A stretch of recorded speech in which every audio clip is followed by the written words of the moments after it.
একদিন এক ছোট্ট গ্রামে থাকত একটি নরম গরম রুটি।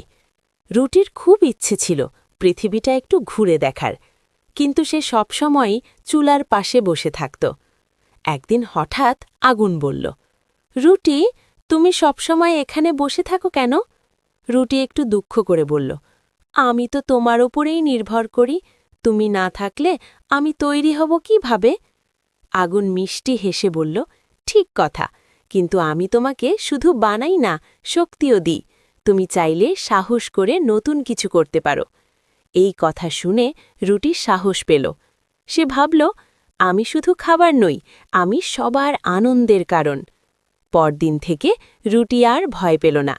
আগুনের সাহায্যে সে নিজেকে সুন্দর করে বানিয়ে সবার ঘরে ঘরে সুখ ছড়িয়ে দিল। শিক্ষা: জীবনে যারা আমাদের সাহায্য করে তাদের গুরুত্ব বুঝতে হবে। নিজের শক্তিতে বিশ্বাস রাখলে আমরা অনেক কিছু করতে পারি।